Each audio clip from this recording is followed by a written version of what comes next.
Hi guys, it's Kath. Today I'm going to show you how to make a bunch of miniature desk accessories for your dollhouse. We're going to make a mini MacBook, a folder, some post-it notes, and a cork bulletin board. Let's get started.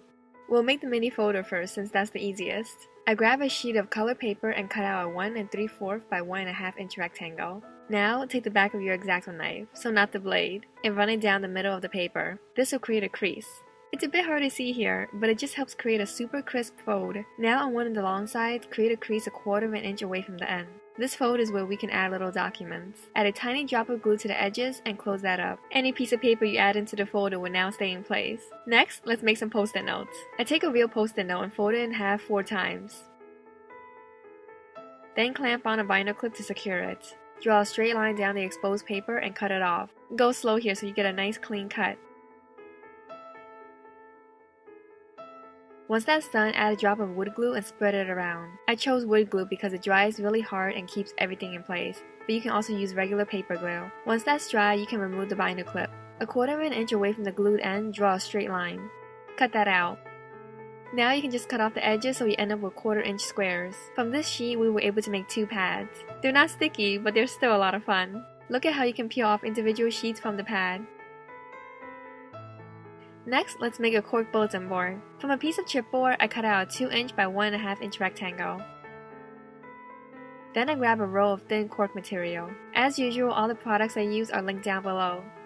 Cut out a rectangle a little bit bigger than the chipboard. Peel off the sticky backing and place it on the chipboard. Use scissors to cut off any excess cork.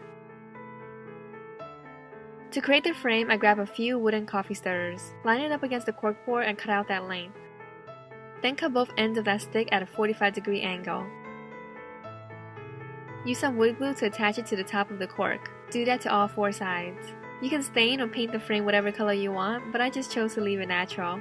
Then I add a few drops of glue and attach a few pictures. And a heart, because why not? Okay, last project. Let's make the MacBook. I printed out a 1.5 by 2 inch image of a MacBook. I also printed a screenshot from Wikipedia for the screen image. On a piece of chipboard, spread out some regular paper glue. I just used a paintbrush here. Then place your image on top of it. Cut the chipboard around that image. Then I just use a file to round out the corners. I also file down the back to bevel out the edges. As you may have noticed, I also cut out the groove below the trackpad. Then I make a straight shallow cut down the center of the back. This will allow me to fold the MacBook, as you can see. This area looks pretty rough after that, so I spread some wood glue over it and add a piece of paper to cover it.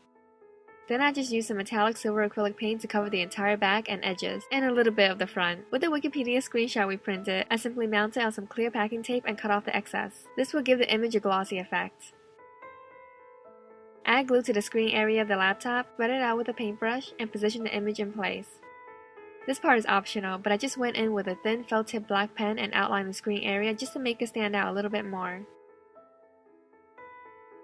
Last up, the Apple logo. I take a large dotting tool and dip it in white acrylic paint. Dot it on the center of the back of the screen. With a super tiny dotting tool, I add a little leaf. Then for the bite, I take a medium-sized dotting tool with silver paint and add it to the right side of the apple. And there you go, the laptop is finished. I hope you guys liked all the cute little accessories we made today. They're all super easy but add a lot of detail to any dollhouse scene.